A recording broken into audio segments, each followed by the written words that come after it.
It's Just for Laughs, featuring Ellie Kemper, Deborah DiGiovanni, Michael Che, Thomas Middleditch, Wyatt Sinak, Margaret Cho, Pete Holmes, Chris Hardwick, and Reggie Watts.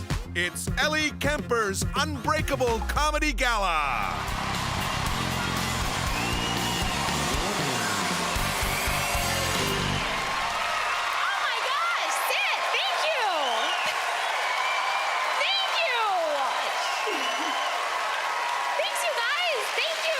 Thank you very much. Thank you. Hello, Montreal, you guys. Yes, thank you. It is so great to be here. I'm so excited to be in Canada because honestly, I was worried it was just a myth. Actually, if you're from Canada, where did your parents threaten to send you when you were bad? My parents always said Canada. So I am from the Midwestern United States, from St. Louis, Missouri, actually, yes. Go Blues, the ice hockey team there. And the people in St. Louis are very friendly. In fact, my parents taught me to always introduce yourself by name. So I am Ellie, and what is your name, ma'am? Sally. Sally, hi, Sally, I'm Ellie, good to meet you. And sir, what's your name? Joe. Joe. Hello, Joe. I'm Ellie, good to meet you. What's your name, sir? Norman. Norman? Norman. I knew a Norman once. I'm Ellie. It's good to meet you. Yeah, well, this is a big theater. We have the place rented out till Sunday, so we'll be fine. Ma'am, what's your name? Shooty. Shooty? Shooty. I'm Ellie. It's great to meet you. Is there any chance everyone else is just named Claude? No? Just would make it go faster? Okay, all right. You know what, actually, I have an idea. Just in keeping in mind time, how about on the count of 3, everyone just shout out your name at once, okay? So 1, 2, 3. You all are named Claude. Okay, thank you. I do love French Canada, though. It's so beautiful here. I once went to Quebec City in February. It was gorgeous. I stood outside for more than 2 minutes, so now I can't bear children, but it was beautiful, very pretty. Also, I have to say, I'm so impressed. This is such a warm and welcoming country. As soon as I got to the airport, I was offered one of your complimentary men's room back rubs. And from none other than the Prime Minister himself. I think he said his name was Gus. Very down-to-earth guy, very patriotic too. He had maple syrup all over his shirt. But it's been a great year for me. We're about to start the 2nd season of my show, Unbreakable Kimmy Schmidt. Yay, thanks guys. Nice of you.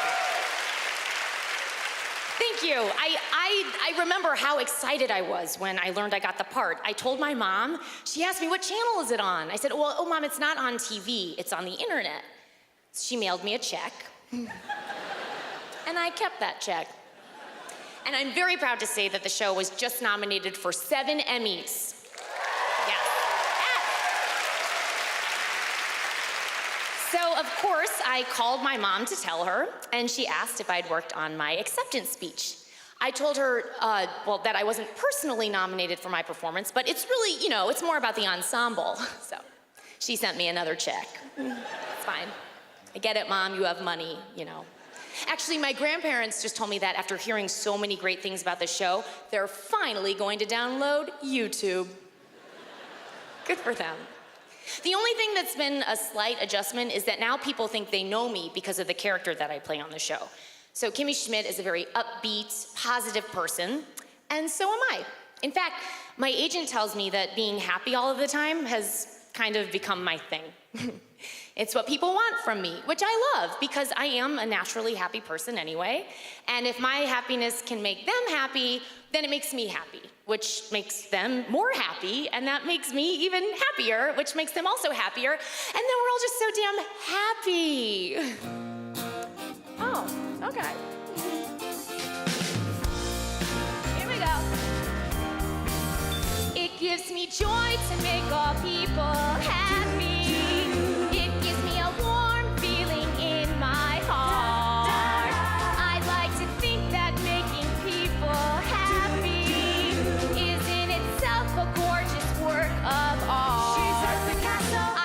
to play nice women on the TV.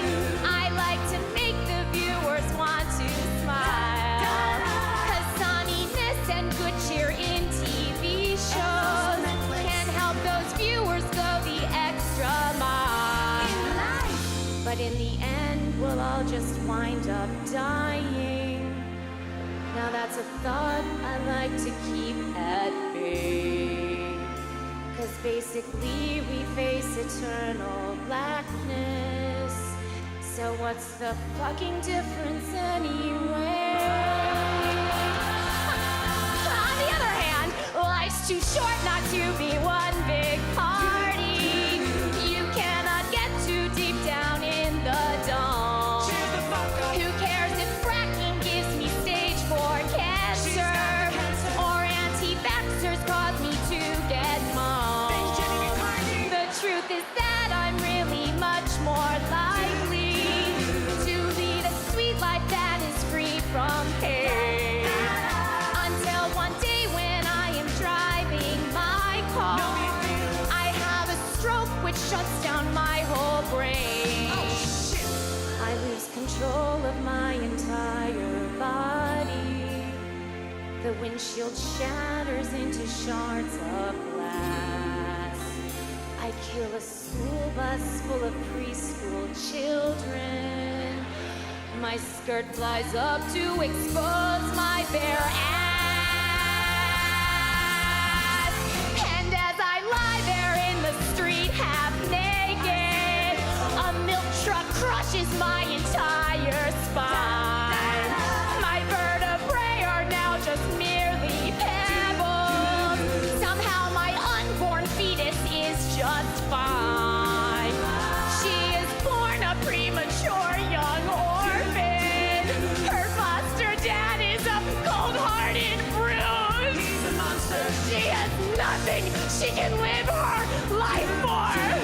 And her face is not remotely cute. No, she's not cute.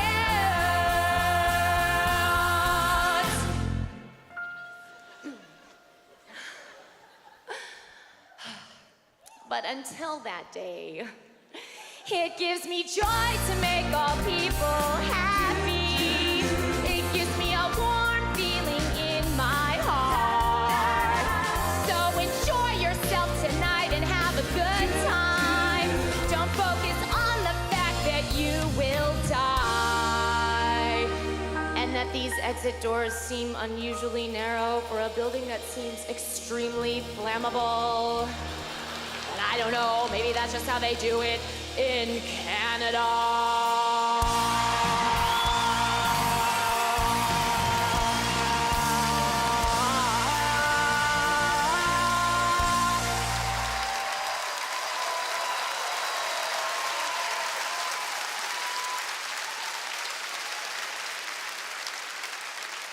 Maybe you know our next act from his podcast, or his late night show, or his stand-up specials. Or maybe you just ran into him in the lobby and he was nice enough to hold the door open for you. The point is, to know him is to love him. Mr. Pete Holmes.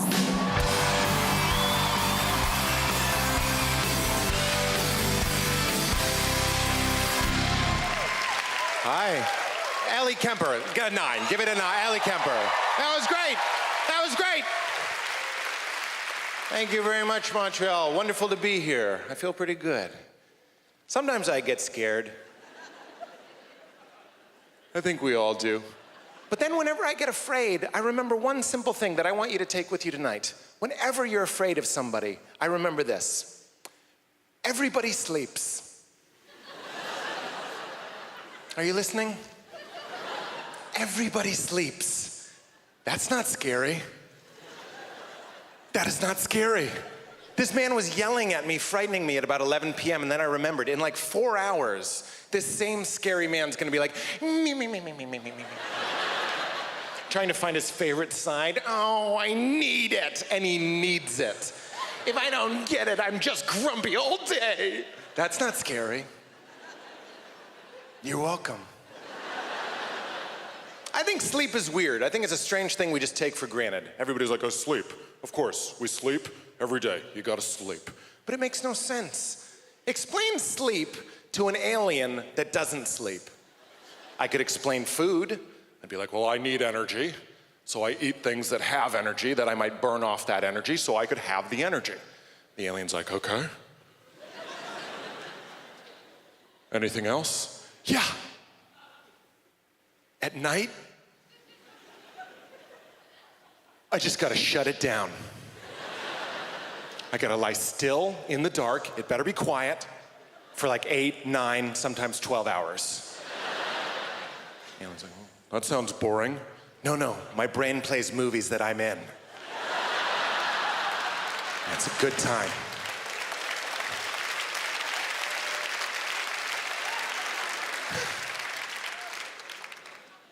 I've never made that face before. I felt really weird about it. I was like, yeah! And we're back. I was flying, and whenever I fly, I wear a t-shirt that I don't care about, because for some reason, I get sweaty on airplanes. I don't know why. I get picked up, I'm glistening, I got pit stains. My friends are like, you been jogging?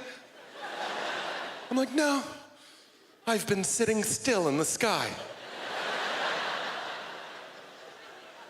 I need to hydrate from reclining. So I always wear a t-shirt that I don't care about because I know I'm gonna ruin it with my body sweat. Now I wear the shirt, I've been given the shirt twice as a gift, twice, from 2 different people that didn't know of each other. It's a shirt that says Dr. Seuss, green eggs and ham. Just looks like the cover of the children's book. Twice, from 2 different people. The first time I got it, it was my birthday. I opened it up, I was like, cool. But in my head, I'm like, fuck this shit. I'm cooler than this. I'm gonna wash my car with this rag. The second time I got it, from another person that didn't know about the first person, it was like God himself being like, put on the fucking shirt. This is how the world sees you. I gave you that goof face, wear the uniform. So I wear it, but I only wear it when I fly. So I'm wearing my Dr. Seuss shirt. I'm going through security at the airport. It's like 7 a.m. I'm grumpy.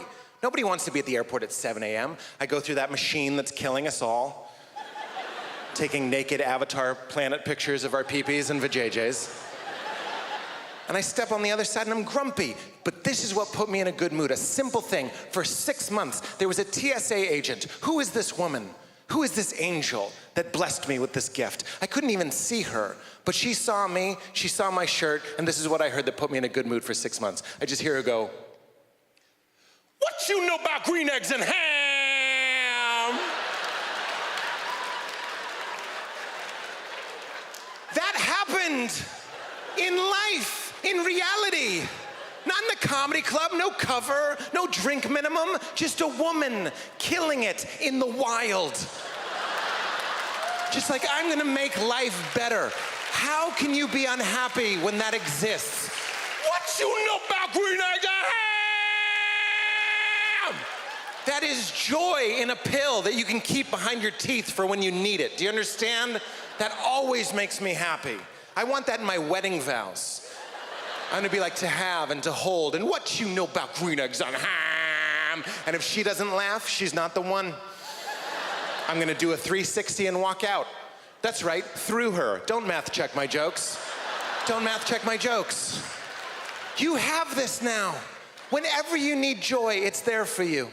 If it's the holiday season and you're at the mall or some shit, and you're waiting for a parking spot and it's taking an hour, and then finally someone pulls out and you stop and you signal and you do everything right, that spot is yours. But then at the last second, someone else swings in and steals that spot. You have a choice to make. You can get mad. You can be like, ah, cock butter, bitch. I don't know how to be mad. Cock butter bit. If you're not laughing, you're not picturing a naked man, but instead of a penis, he has a stick of erect butter.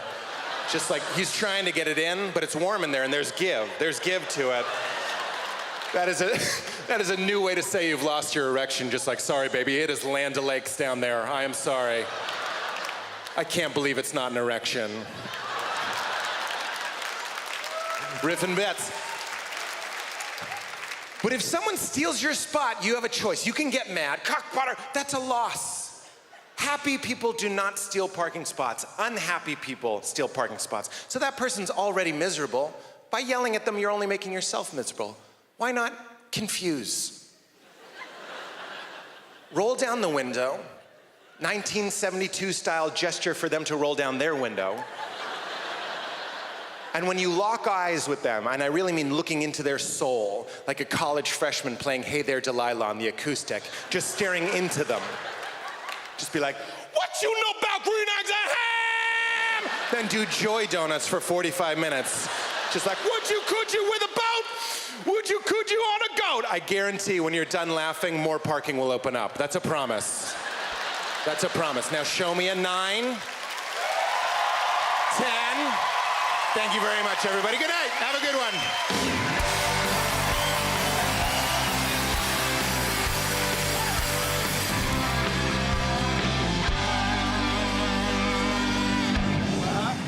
She's been called Canada's best. She's been called a comedy powerhouse. And my favorite, she's been called the best comic to see after a messy breakup. Deborah DiGiovanni.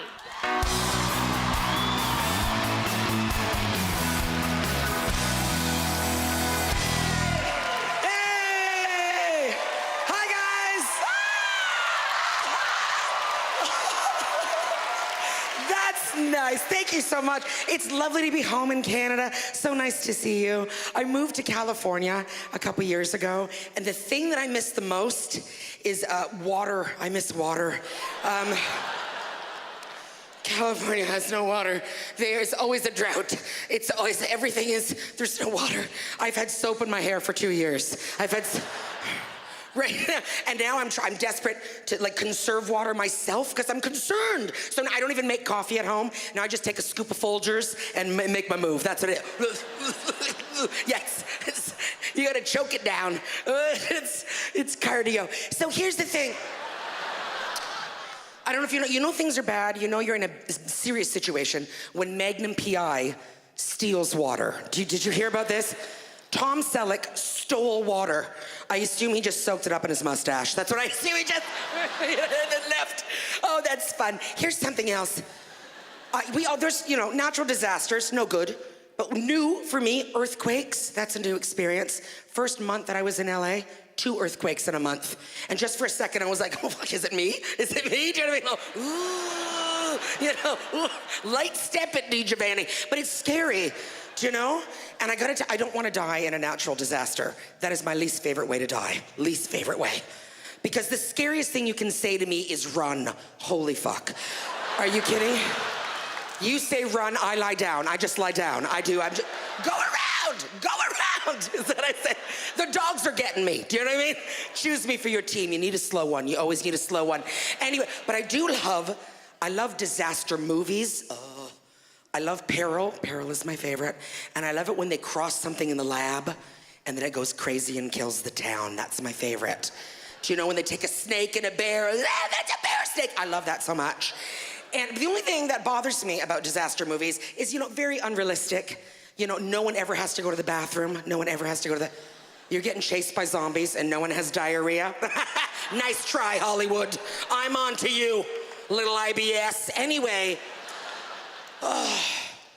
one thing though, I do love to be scared. I love being scared because I don't have sex and I need something. Do you know what I mean? I need this. Oh yeah, I need that. I get it from fear. Anyway... But I do a lot of things in my life to make sure I'm scared. I moved into a new apartment and I put my desk under the ceiling fan. Am I asking to die? Am I asking to die every day? I say, I'm scared to death every minute of the day. Is it gonna fall? Is it gonna chop me to death? You know what I mean? It's not gonna chop me to death. It's not. I would have more luck hanging myself over the blender. Do you understand? Like a big blender. I'd have to break into a factory. But anyway, I want the fear, I want it. And I watch shows about murder, and it's a problem. There's my favorite show right now. It's a real show. It's called I Survived. Have you heard this? Do you know this one? And they survived, so yeah, they survived, that's nice. And the reason I watch it is because I need that. I'm dead inside, right? I have a hole in my heart, and I'm dead. inside. So I watch shows to feel alive. And the thing about I Survived, it's like it's a formula. Every time it's 3 true stories. And what it is every time, it's always a woman gets killed by her husband. And then it's nature. And then it's a woman gets killed by a man. All right, but I'm so dead inside that I fast forward through nature. I fast forward. An avalanche did it, rape her? Boring, boring. Yeah. Oh, what did you have? Good parents? Grow up. Anyway, one thing I've also been doing, I've been creating a list to save your life. I have a list going of things not to do to make sure you don't get murdered. Are you ready to write this down? Okay, number 1, if you're ever anywhere and you look next door and there's a cornfield, you're about to die. You're about to die. People don't even plant cornfields. They just show up. Did you know that? Did you see Children of the Corn? Did you see Children of the Corn? After Children of the Corn, I stopped eating corn. No, I didn't, guys. Shut up. Corn is good. Are you kidding? These are jokes. All right. But it's scary, though. Another thing, to stay alive, if you go camping, you're asking to be murdered. You're asking to be murdered. That is where crazy people go to live. Are you aware of that? It's the woods. That's where they go. Have you seen a tent? It's made of Kleenex. Are you kidding me? Are you kidding? A sleeping bag is a to-go bag for a murderer. Do you understand what I'm saying? Just tie it off, eat you later. I don't know what they do. But here's something else. Another way to die is if you're ever hanging out with me and we're eating Jell-O, and then you do that swishy thing in your mouth. Yeah, I'll fucking kill you. I'll kill you dead. I'll kill you dead. Hate that. Another thing, too, that I was thinking about, people that liked high school, what is that? If you liked high school, I do not like you. Do you know what I mean? What kind of savage like high school, am I right? What's wrong with you? Do you remember anyone that liked playing dodgeball? Do you remember the winners of dodgeball? They're murderers now. They're murderers now. You know why we played dodgeball? It was to find the sociopaths. That's what it was. Ted Bundy, champion 5 years in a row. Here's something else. I do like some things. I love stationery. And I don't mean just standing still, although I fucking love that. Watch this. That's a good one. I'll be sore tomorrow. Anyway, here's the thing. I do love stationery. I love paper and pens. Love it. And I love school supplies. Love school supplies. September for me is Christmas. Are you kidding? Oh God, the other day I was vacuuming my house and I found a paper clip shaped like a bear. What? I don't even know how I got in my house. It was so I had to masturbate. I'm not gonna lie, I did. I was gonna anyway, but I moved it up in the schedule. I'm flexible. You know how it is. And then I had a moment in the aftermath. I was like, who still uses paper clips? We've had staples for a really long time. Do you know? Who are paper clips for? Like slutty paper that's not ready for a commitment? Is that what it is? I need a boyfriend. Anyway. One of my favorite things, I love expressions, I like words. One of my favorite expressions, you might have heard, it's kind of old, but I like it. Have you heard of it? Big girls don't cry. Have you heard that expression? Big girls don't cry. Oh, that's wrong. We cry the most, we cry the most. It's cardio if you get your arms up. I'm not gonna. 20 minutes a day, 20 minutes a day. Does the trick, does the trick.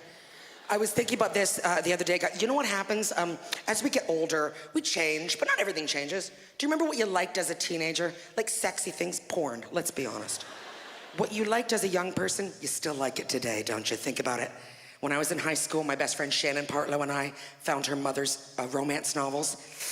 Now I still like romance novels. I'm not proud, not proud. And I was reading one the other day, and I realized they are so unfeminist, it's terrifying. Like everything, I'm ashamed to read them. But then I thought about it. Let's be honest, we all want equality of the sexes. But sex between equals, boring. Am I right? No one wants that. You know what I mean? Like, ooh, why don't we make out like we're equals? No, fuck me like I make less money. Do you understand what I'm saying? Let's do that. People, I want to be a feminist in the streets, but oppressed in the sheets. Am I right? Yes, yeah. All right. Thank you so much, Montreal. We'll see you again. Have a good night.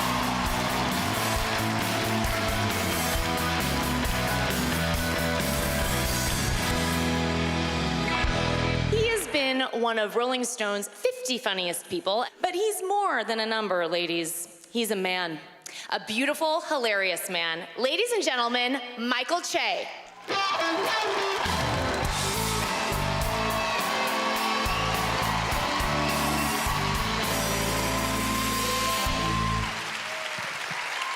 right.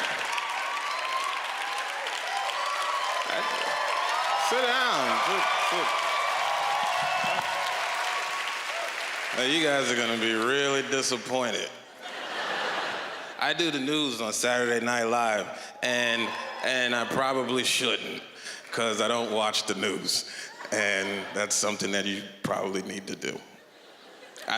They want me to do jokes about the economy. I didn't even know the economy was messed up.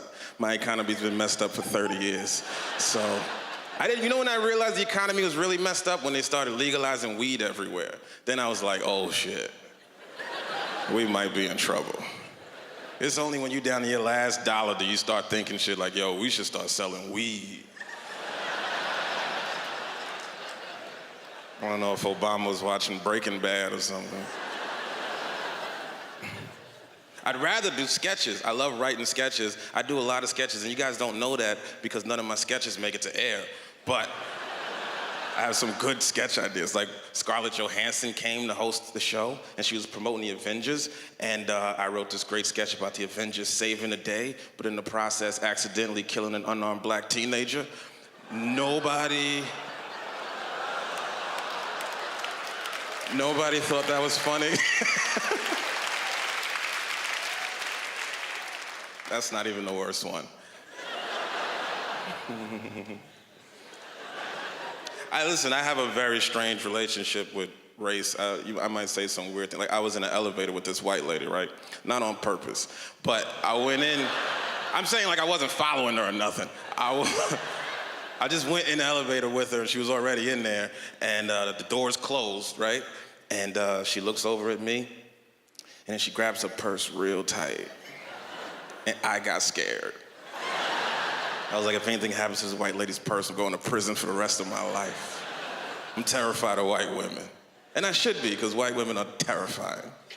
You guys do things like, white women took Brooklyn. You know how dangerous Brooklyn used to be before white women took it? It was the scariest place in the world. I remember rappers used to talk about Brooklyn. They were like, don't ever come to Brooklyn. I'll fucking kill you if you ever walk through Brooklyn. And I'm like, this is a dope song, but I'm never going to Brooklyn.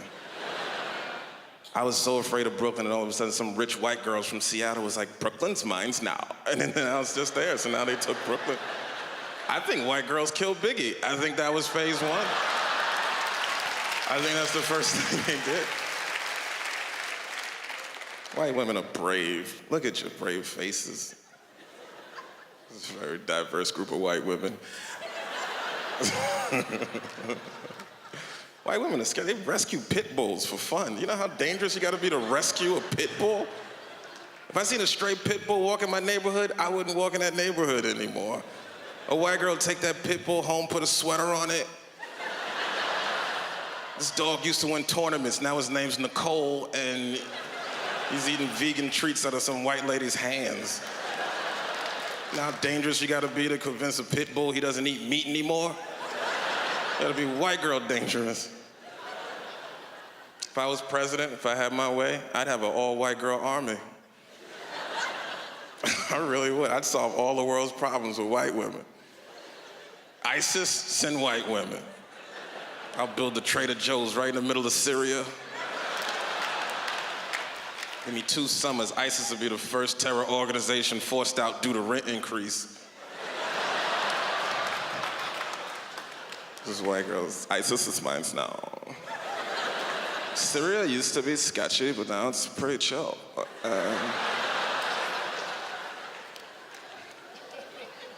I talk like this now because I'm 32, and I feel like this is the time to just accept it.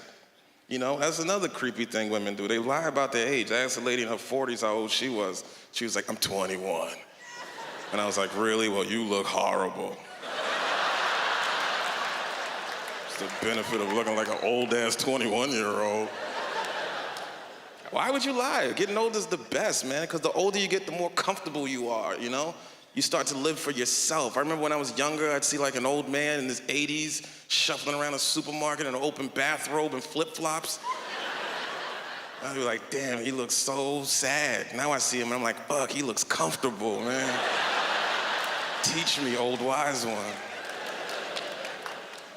You just enjoy things more, man. I enjoy everything more now that I'm older because I enjoy it for me. Sex is 10 times better because it's for me. It's me time. When I was younger, I enjoyed sex for like 5 or 6 pumps.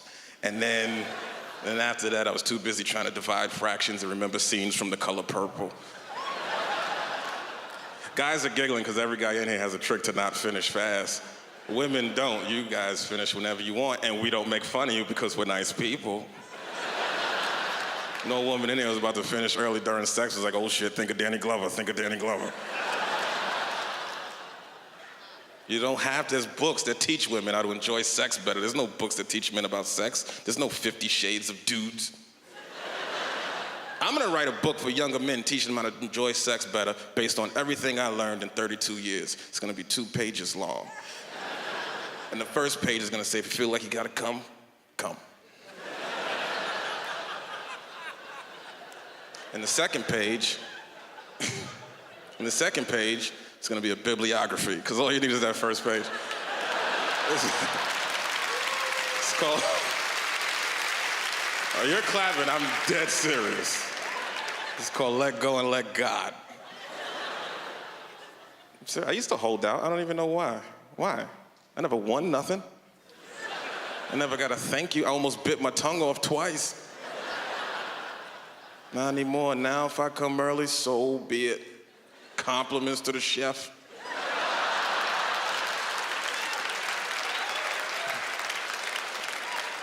I don't even know why women get mad. I'm a guy, I'm supposed to finish fast anyway.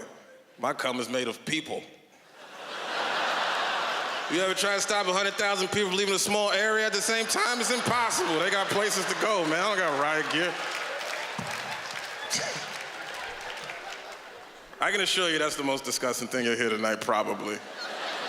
So, good night.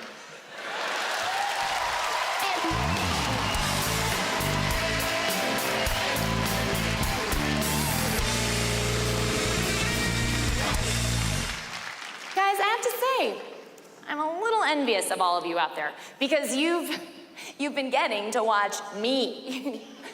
Like, I don't know, what is it like to watch an artiste in action? I don't know. A lot of people will ask me about that. You know, how do you do what you do, Ellie? How do you act? And I tell those people, it's not something I can explain. You know, that's like asking Dick Duff how he plays hockey, or Eugenie Bouchard how she plays tennis, or Perry Ann Jones how she cross-country skis. Yes, I did Google Canadian athletes, all of the sports for that one. Yep. You have a lot. You have a lot of them. Basically, though, you guys, talent is not something that you can explain in words. So instead of trying to explain it, I thought that I would invite one of you lucky audience members to act with me. I know, yeah, the golden tickets. You, in the Pete Holmes t-shirt, would you be willing to share the stage with an expert? Please, come up, come up. Yes. Thank you. We have a couple of props for you. So, and what is your name? Scott. Scott. Give a hand for Scott. Yep. Scott, I'm Ellie. Come. All right. Great to meet you. Nice to meet you. Okay, so you are going to be acting out a scene from a movie with me. Okay. That's okay. So, this is a scene from The Dark Knight, one of my favorites. I'm going to be playing the grizzled, tough as nails Commissioner Gordon. And Scott, you're going to be my little kid. Okay? So you just see, you're good. Good. All right, done. You're fine. You're fine. You're just starting out, but you're fine. All right. So you just read the parts marked as kid, okay? Okay. Okay. And action. Why is he running, Dad? Because we have to chase him. But he didn't do anything wrong. Why, Dad? Why? Because he's the hero Gotham deserves. But he's not the one we need right now. So we'll hunt him. Because he can take it, you know? He's not our hero. He's a silent guardian. He's a watchful protector.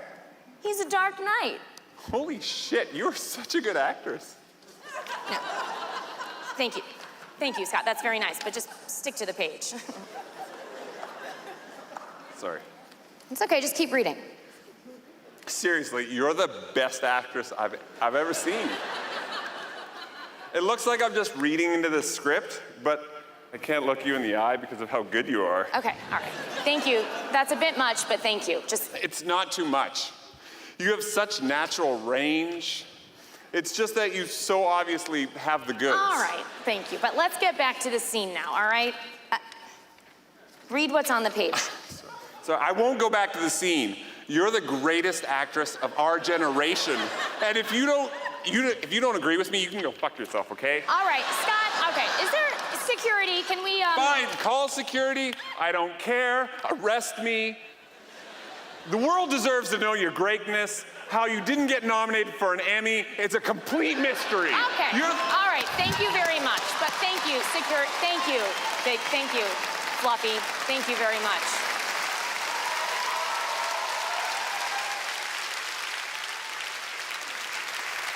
Next up, when your kid comes home and tells you the other kids called him a nerd, tell him that might be a good thing.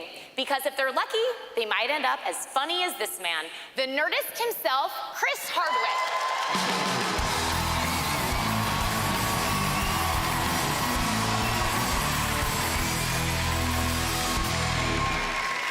Bonjour, Montreal! Bonjour, Montreal!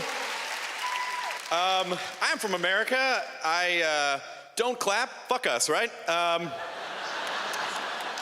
No, it's too late. You had your chance, Canadia, if that is your real name. I was trying to connect with you because I know America, our heads are up our own butts. We don't know about other cultures, and I'm sorry, I'm a part of that, but I try. You know, it's nice to meet you. I try to say, it's nice to meet you. I try to do it in other languages.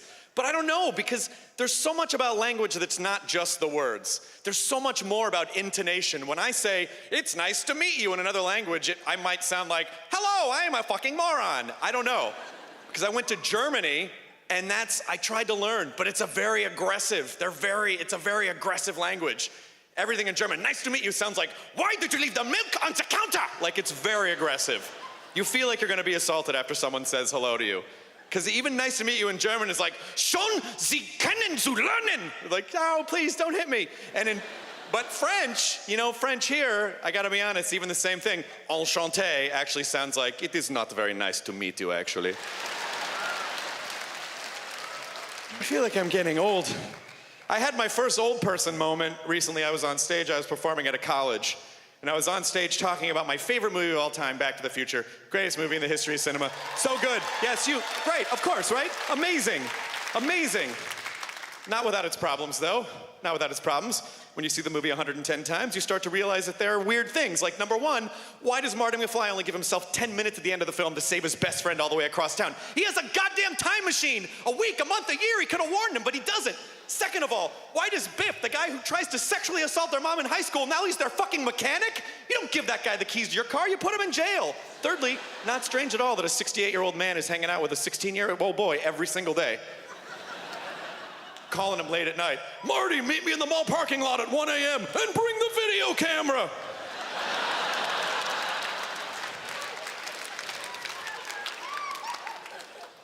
So they did not appreciate it as much as this lady is, and I appreciate your spirit and your enthusiasm.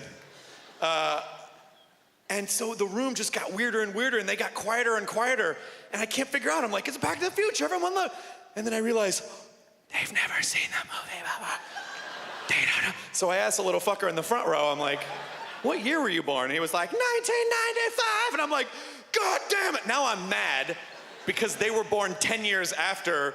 And now I look like a crazy person. Do you understand? That's like when I was in college, if someone were yelling at me on stage like, Gone with the Wind was the greatest goddamn movie in the history of cinema and you stupid shits don't know it. In my day, movies were about important things like time travel, and they taught us valuable lessons like never have sex with your mom no matter how drunk she tries to get you.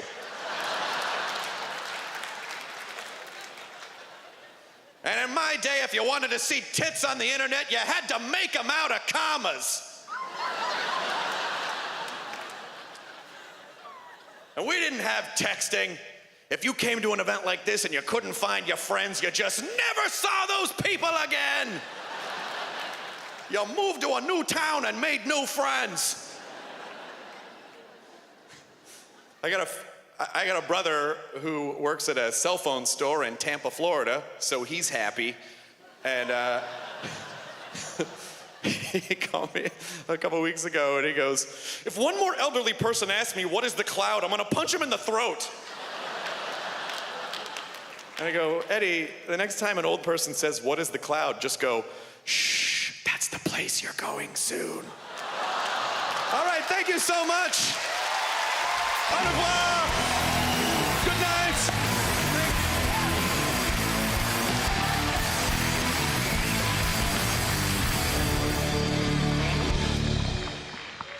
I don't know if it made the news up here, but everyone in Los Angeles is talking about this. Apparently, women are funny now. I know. Yeah, they're saying that apparently we've just recently grown actual funny bones. I don't personally know. I don't understand the science of it all. It's pretty complicated, and I am not a doctor. That would be cool, though, if women could be doctors. That would be cool. One day, ladies and gentlemen, the very funny Margaret Cho.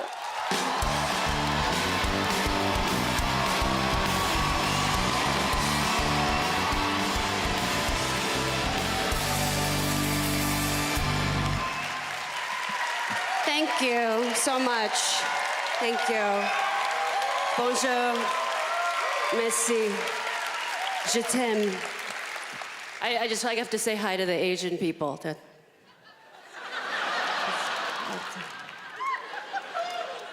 It's going well. I want to give you some American news. Now, this is exciting. The very second Asian American family television show ever, fresh off the boat, got renewed for a second season. So I'm very proud. Very excited about it.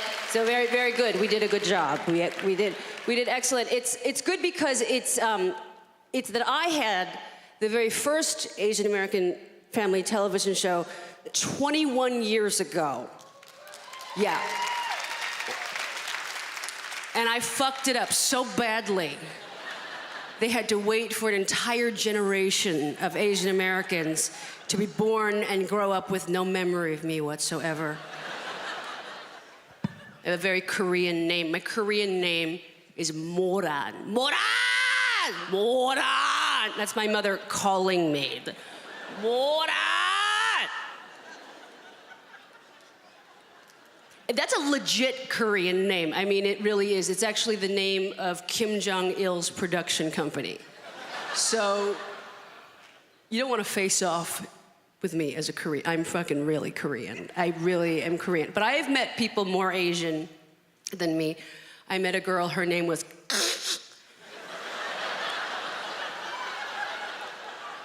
I was like, oh, that's pretty. Do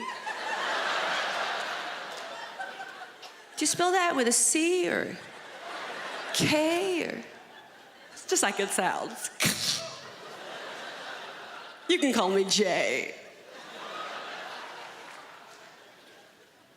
I feel like Fresh Off the Boat is a point of pride. You know, I'm proud of it, but the people at the network didn't like the name Fresh Off the Boat. They thought it was racist. Of course, it was all white people.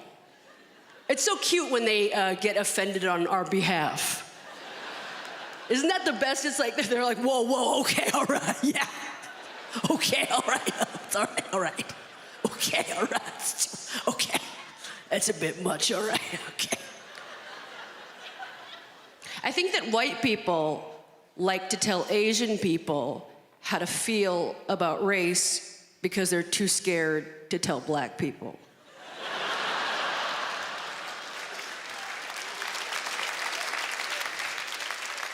You know, we have less melanin, probably not gonna protest. Asian women are beautiful. I think we have a lot of power. I do believe that. I feel like I might be a little bit past my sell-by date, but I still have. I think if there was an Asian woman army with big boobs, we could solve all the problems in the Middle East. Because we can make Jews do anything.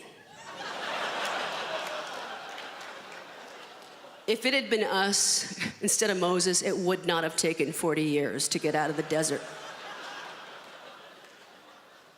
But sometimes I think, we as Asian women don't even understand how beautiful we are. We have a sort of inferiority complex to white people. I mean, I've seen that happen where you see a really beautiful Asian woman and she's with the most fucked up bust-a-face white man, I'm just like, bitch, are your eyes that small?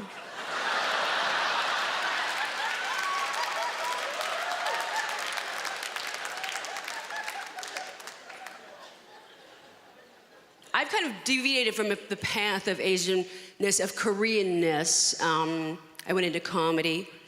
I went into comedy in a way that was very sort of different, and I went into it very young. I told my mother when I was 14 I wanted to be a comedian, and she said, "Oh, maybe it's better if you just die."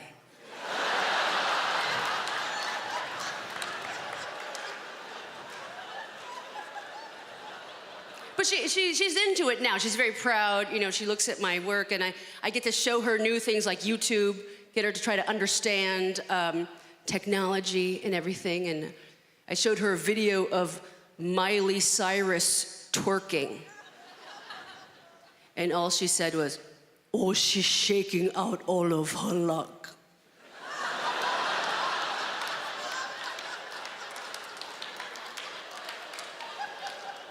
But my mother gets very angry with me because I have a lot of tattoos, and I know this. Don't be alarmed. I'll show you. I have a lot of tattoos. Because I'm trying to avoid plastic surgery. All my friends are getting plastic surgery. I don't want to do that, but I want something. Because I'm like that. Like I was a fat girl, and a really fat kid, fat teenager, and I would always hang out with really skinny, beautiful friends, and we'd all go shopping, and they'd buy beautiful clothes, and I would get a mug because I wanted something. So this is my son. I get tattooed. I'm just gonna keep getting tattooed so nobody even notices that I have wrinkles. They'll just be like, "Oh, where's that turtle going?"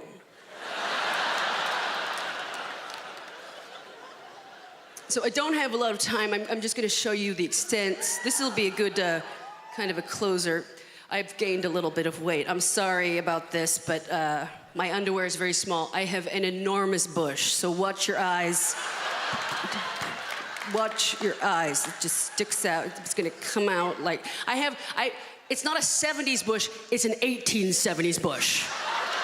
It's like my pussy's making cough drops. All right?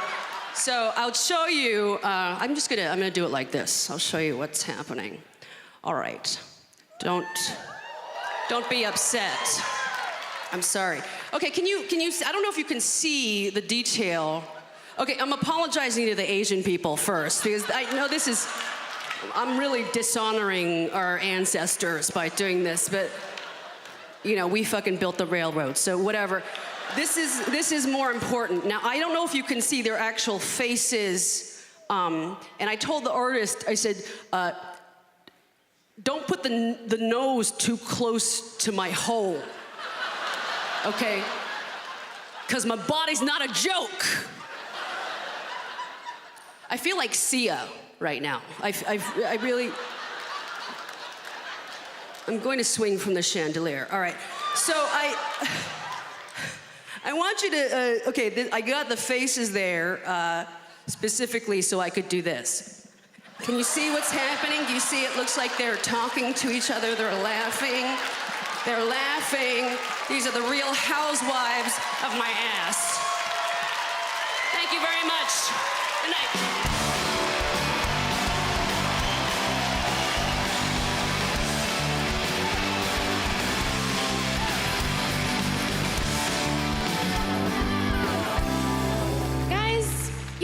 Into every other show at the festival, and you could see every other act, and you'd never see anything like this man. Beatboxer, comedian, musician, artist, and with quite possibly the best hair in the business. Give it up for Reggie Watts. Yeah!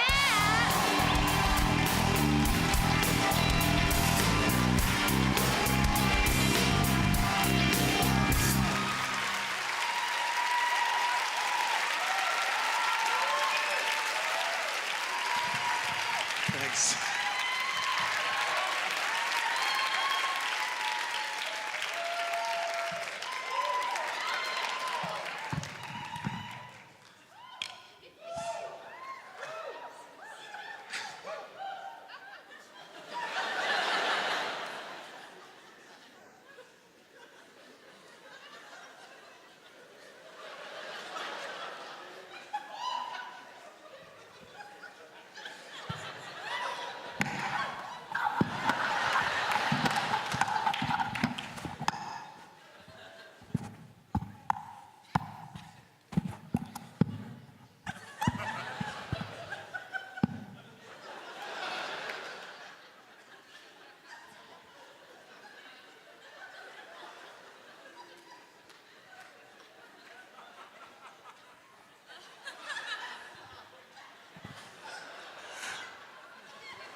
Most people ask, is it only for laughs? You know, what's the reason for the laughs? And many people think that there has to be a complicated reason for laughter. And we know that it's a biochemical reaction to two opposing forces, which are then annihilated. And in that moment of annihilation, there's an epiphany that time does not exist, and yet all of time is felt simultaneously, and that's laughter. But I will say this. If you're gonna laugh, and do it just for laughs, you know, just like what's no other reason, just for laughs. It's just for laughs, right? It's just for laughs. Now we come here today because something inside of us says it's not good enough, and that's why we're here. But it can get good enough once you put in the work that's required for you to become a better person, whether you are that person whom of which you see as a greater version than yourself, to say that there is not enough time in the world to understand that you need to go think that's not yes, so sorry, but what I'm saying is we can make it. Anyways, so check it out.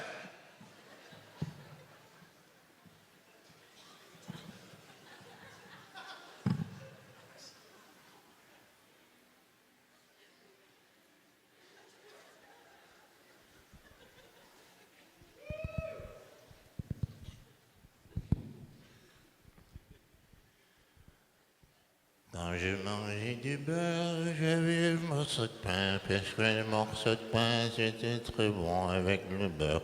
Après le beurre, je mangeais du coquille Saint-Jacques, parce que les coquilles Saint-Jacques sont très bons.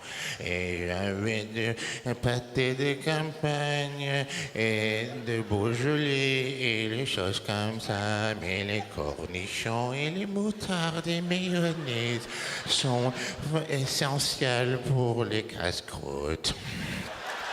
Okay, that's a little folk song for you guys. So this is a little song, this is about whispering in the middle of the night when you guys are trying to get to sleep, but you just can't get those thoughts out of your head. This is for you. Here you go. Here you go.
Le Citroën BX19, BX19, oui, le Citroën. Le Renault 12, oui, le Renault 12, 18 injections. Oui, quoi? She must have been a mistake. There's something I can say that you'll never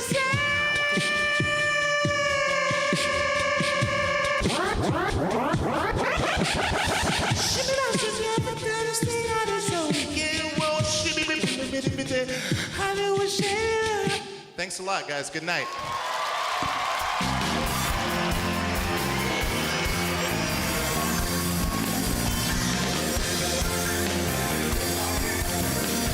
When acts are too funny and too smart, they make me mad. And this guy makes me furious. Writer, actor, comedian, he can do it all. Ladies and gentlemen, it's Wyatt Cenac.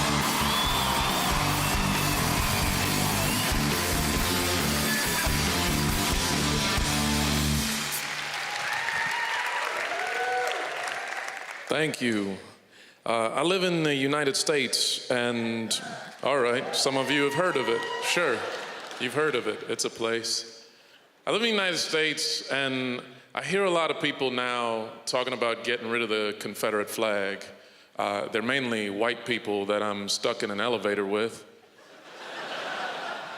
We don't have to talk. Dr. King would have approved of that, too. A lot of people who want to get rid of the Confederate flag, but then I also hear a lot of people who don't want to get rid of the Confederate flag. They're usually never in the elevator with me. But there are a lot of people who don't want to get rid of the Confederate flag, and it's this huge debate in the United States right now. And I feel like it wouldn't be that much of a debate if it wasn't such a cool-looking flag. Like, it's a cool-looking flag. Like, what the Confederacy stood for, terrible. But the flag is cool, because think about it. If the Confederate flag were just a picture of Jar Jar Binks on a skateboard, that shit would have been gone already. Like, it's a cool-looking flag. What the Confederacy stood for, terrible. But their aesthetic, timeless. I mean, you look at it. You look at the Confederate flag, you look at like Nazi symbolism, you look at the ISIS flag. There is something about terrorist occupations that bring out the best in graphic designers.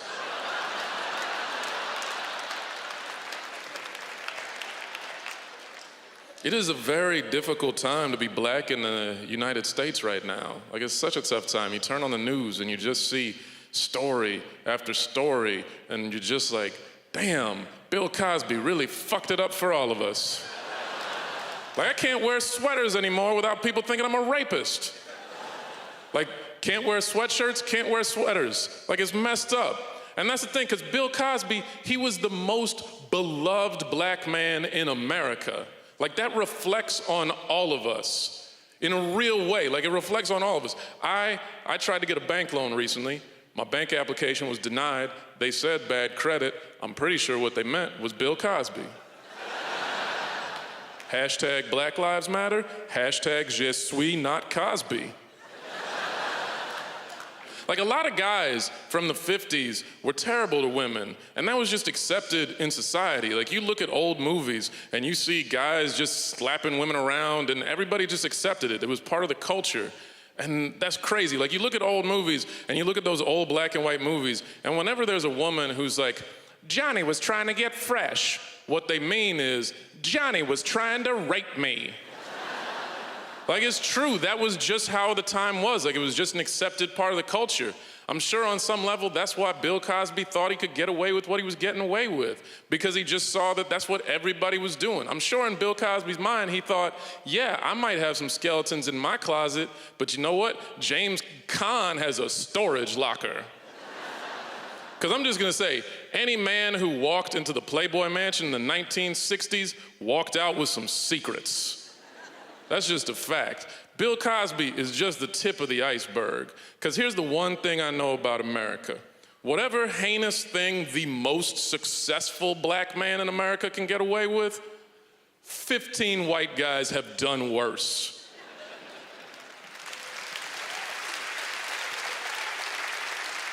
That's just the truth.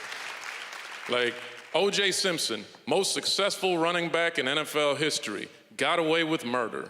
Robert Durst, I don't know what the fuck that man did for a living, but he got away with murder 3 times. And he got an HBO special out of it. Like, they make Lifetime movies dedicated to white guys who kill their wives. Not because it's science fiction, because it's legal fact. Like, that's the thing, like Bill Cosby, terrible man, abused his power, took advantage of women. Thomas Jefferson owned human beings. Dipped his pen in the company ink, and I'm gonna assume it was not consensual, and that dude is on money. And a mountain.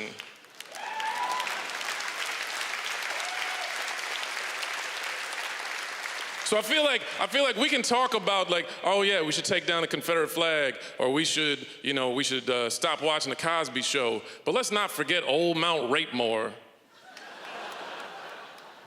Because that's the one thing, there is a culture of rape that is just, and a culture of mistreatment of women that happens in America. Like, just a few years ago, 31 states in the US, it was legal, a rapist had parental claim on a child born out of rape. 31 states. That's not all the states you hate. Like, that's the good Carolina, you got a New York in there. 31 out of 50 states, like, that's insane. Think about it in this context. If an NFL quarterback were to complete 31 of 50 passes, statistically, you will win the game. And you don't just win the game, you go on SportsCenter, you get an endorsement deal, you go to the playoffs. That's what rape is in America. Rape is a Pro Bowl quarterback. It may be not Tom Brady, but it's definitely Ben Roethlisberger. And while it feels like, I'm trying to make a point here, I'm only saying this because I'm just pissed I still can't wear sweaters. All right, you guys have been a lot of fun. Thank you very much.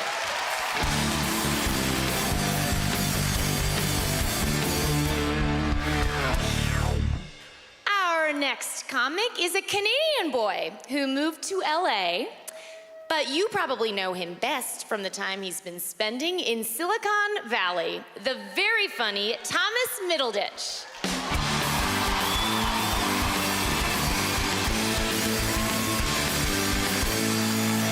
Hi. Hello. Hello. Hello to all. Oh.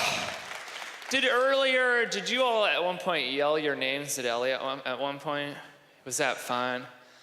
Sometimes it's fun to yell. As an adult, you don't get to yell very much unless it's like, Tyler, I told you to go before we got in the car. But that's not fun yelling, that's anger yelling. What did you yell as your name? Vincent. Vincent, great name, God damn you. My name is Thomas Middleditch. My name is Thomas Stephen Middleditch. That's a real name given to me by fate.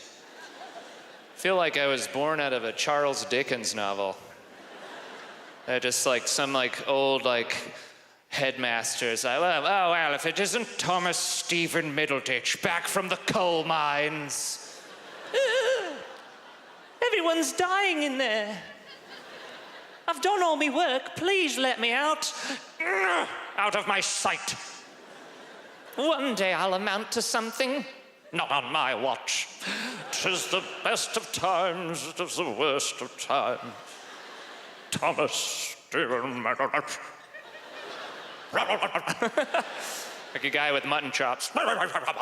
Thomas Stephen Middleditch. Either that, either Charles Dickens or fucking Hogwarts. Like Snape. Hold on, I gotta find Snape's voice. Here we go. Peanut butter, scoop. There it is right there. No, I have all the peanut butter resting right here. And it's just like, I'm skipping along Hogwarts, and he's like, Thomas Stephen Middleditch. You've been practicing magic outside of Hogwarts. I wish magic was real, but it's not. Goodbye. That's all I had to say to you guys. Like, it was all that, to be like, remember, magic's not real. I'm Thomas Middleditch. That was it. What a strange world that would be. Yes, I have British parents who come from a British stock. I have a brief impression of my dad. It's usually when he's mad at me, like, oh, put on a proper smile, Tom. Because I'm like, he's trying to take a photo, I'm like, you know? When I was a kid, like, oh, goofy. And he's like, oh, can we just have one fucking photo? Sod it. Or this is like ingrained in my brain, because I guess it was said a lot as a boy. He'd always say, oh, hands off your penis, Tom. Because I wasn't like a jack-off fiend, I was just holding it. I don't know if you've seen that. I mean, this makes it sound like I'm going around like watching little boys and like noting it, like, you're a penis holder, you're a penis holder. But it happens. Some little boys do that. They just sit there and they're like, yeah, I got my Umbros on and I'm holding it. What are you gonna do? But I went to college and I dropped out. And as a result, all these years of kind of like yearning to have had that college experience, yearning to have gone in a dorm room, my fantasies have gotten a little out of control. And this is what I imagine dorm life to have been. Here we go. And then you hear, oh, hey, Rebecca. Hey, Vanessa. I'm gonna admit something to you. Anything you want. Okay. I have never, like ever in my life, I've never kissed a guy. I can't believe it. Shut up. I won't. Don't hit me. Ow. Hey guys, what's going on? Thomas Stephen Middleditch? Yeah. It's me. I just got done with Hogwarts and I'm here in college. What were you guys doing? I thought we were all studying. Well, we were studying and then we realized we'd never kissed anyone and then we said, wait, since you're a boy and we're just really beautiful girls here in the dorm room, maybe all of us might want to, you know, practice on each other.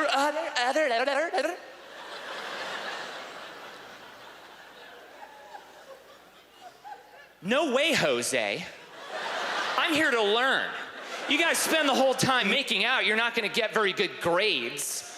Nice try getting a job, losers. Huh. Because even in my fantasies, it would never happen. Yay! Thank you very much. Virginity!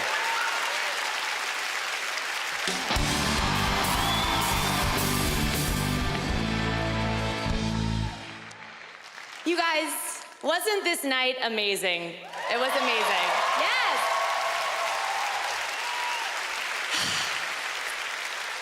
And now, as all things do, this night is ending. I know. we're at the end of the show. I think we're all pretty upset about it. But the important thing is to remember all the good times we had and smile. That's what I thought, yep. Nope. Oh no, I don't have it. I hope you had a really lovely evening. I hope you thought that it was fun and sweet. I hope I don't go home and go on Twitter and get upset to read one of your tweets. Oh, that dumb Ellie thinks she's really funny. She thought that she had such great poise and grace. She doesn't know that during the whole gala, all I wanted was to punch her face. Her stupid face! I will not fall into a downward spiral. I will not think I should get a breast lift. I will not quit the whole damn world of showbiz. I will not wish that I was Taylor Swift. I'm Taylor Swift. Good night, everybody. I'm Taylor Swift.